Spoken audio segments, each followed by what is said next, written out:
Hoje eu vou ler para vocês o capítulo 34 do livro Os Mensageiros, de autoria do Espírito André Luiz, psicografado por Francisco Cândido Xavier. Capítulo 34 Oficina de Nosso Lar. Entre 18 e 19 horas, atingimos uma casa singela de bairro modesto. No longo percurso, através de ruas movimentadas, surpreendia-me sobremaneira por se me depararem quadros totalmente novos. Identificava agora a presença de muitos desencarnados de ordem inferior, seguindo os passos de transeuntes vários ou colados a eles, em abraço singular. Muitos dependuravam-se a veículos, contemplavam nos outros das sacadas distantes. Alguns em grupos vagavam pelas ruas, formando verdadeiras nuvens escuras que houvessem baixado repentinamente ao solo. Assustei-me. Não havia notado tais ocorrências nas excursões anteriores ao círculo carnal. Aniceto, porém, explicou que não fora vão o auxílio recebido para a intensificação do poder visual. Estávamos em tarefa de observação ativa, com vistas ao aprendizado. Não dissimulava, entretanto, minha surpresa. As sombras sucediam-se umas às outras, e posso assegurar que o número de entidades inferiores, invisíveis ao homem comum, não era menor nas ruas, ao de pessoas encarnadas em contínuo vai e vem. Não havia ali a serenidade dos ambientes de nosso lar, nem a calma relativa do posto de socorro de Campo da Paz. Receios imprevistos instalavam-se minalma, desagradáveis choques íntimos assaltavam meu coração, sem que lhes pudesse localizar a procedência. Tinha a impressão nítida de havermos mergulhado num oceano de vibrações muito diferentes, onde respirávamos com certa dificuldade. Nosso instrutor esclarecia que, com o tempo, seriam dilatados nossos poderes de resistência e que as penosas sensações experimentadas obedeciam à circunstância de ser aquela a primeira vez que descíamos ao ambiente da crosta em serviço de análise mais intenso. Recomendava-nos bom ânimo e, sobretudo, a conservação da fortaleza mental ante quaisquer quadros menos estimáveis que os defrontassem de imprevisto. A eficiência do auxílio, exclamava ele, necessita educação persistente.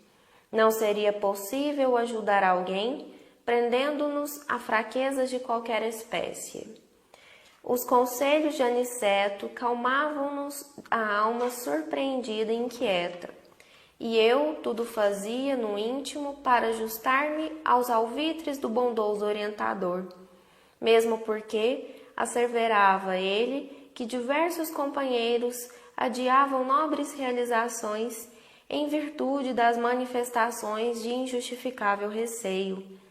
Aquela residência de aspecto tão humilde que alcançávamos agora proporcionava-me cariciosa impressão de conforto.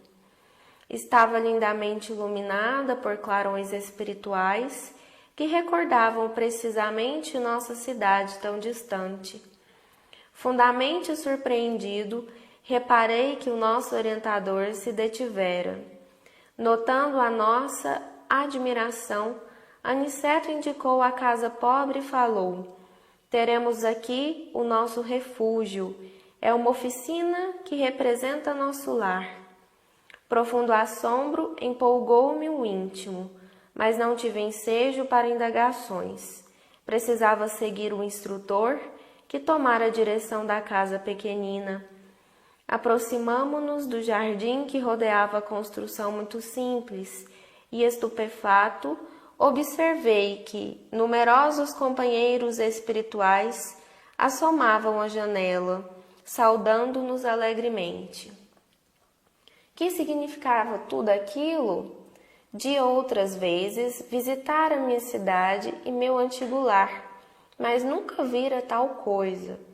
Aniceto compreendeu minha perplexidade e explicou: os irmãos que nos saúdam são trabalhadores espirituais que se abrigam nessa tenda de amor. Um cavalheiro muito simpático e acolhedor abriu-nos a porta. Este pormenor foi outra nota imprevista. Tal não sucedia quando voltava à minha velha casa terrena. As portas cerradas não me ofereciam obstáculos. Ali, porém, vigorava um sistema vibratório de vigilância que eu não conhecia até então. Nosso instrutor envolveu o anfitrião num abraço amistoso, apresentando-nos em seguida. Aqui, meu caro Isidoro, disse a indicar-nos carinhoso, são nossos amigos Vicente e André, nossos cooperadores de serviço em nosso lar. Muito bem, exclamou Isidoro, abraçando-nos.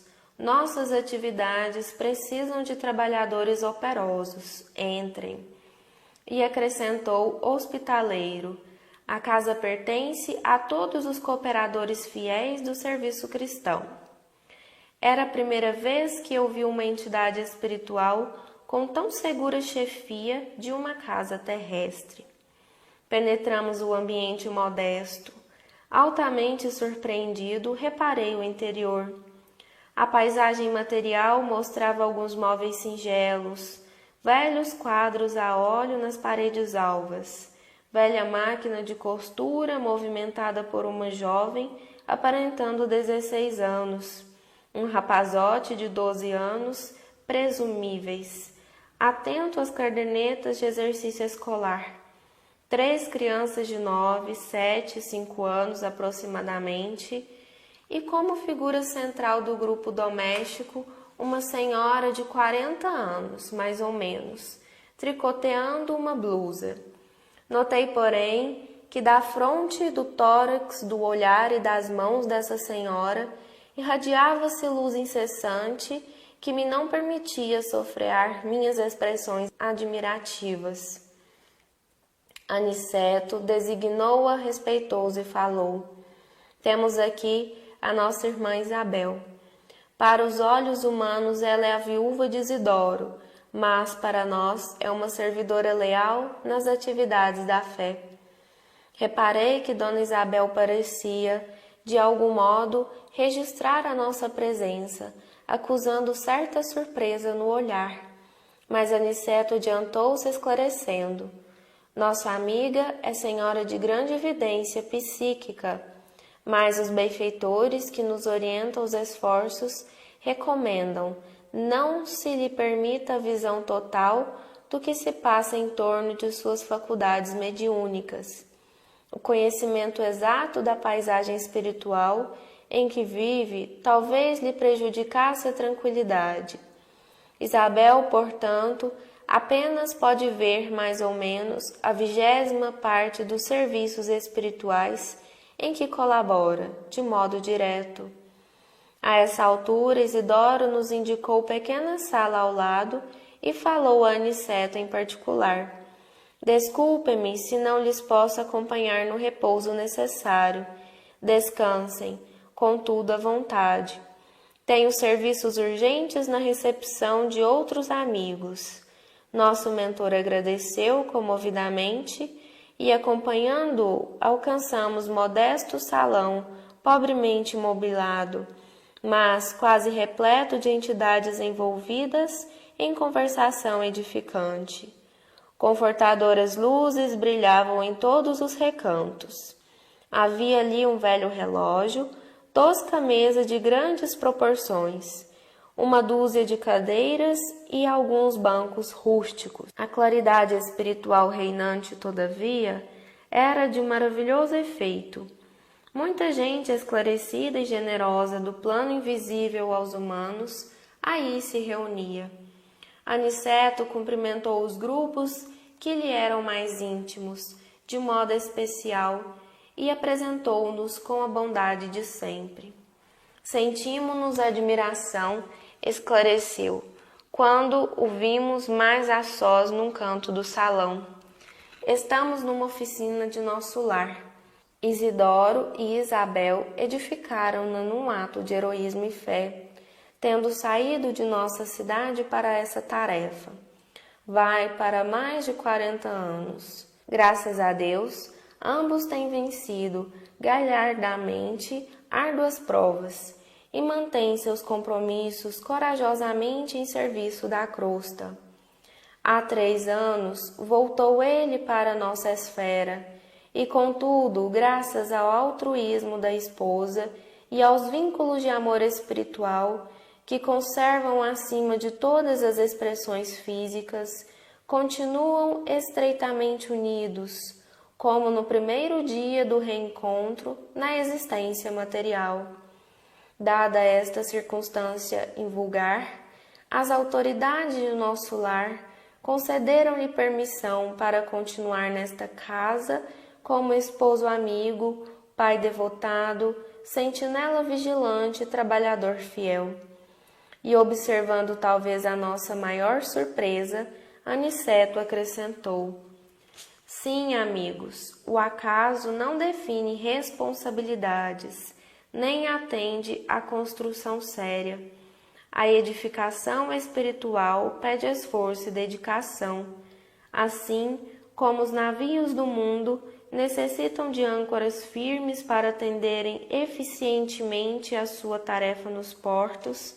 Também nós precisamos de irmãos corajosos e abnegados que façam o papel de âncoras entre as criaturas encarnadas, a fim de que por elas possam os grandes benfeitores da espiritualidade superior se fazerem sentir entre os homens ainda animalizados, ignorantes e infelizes.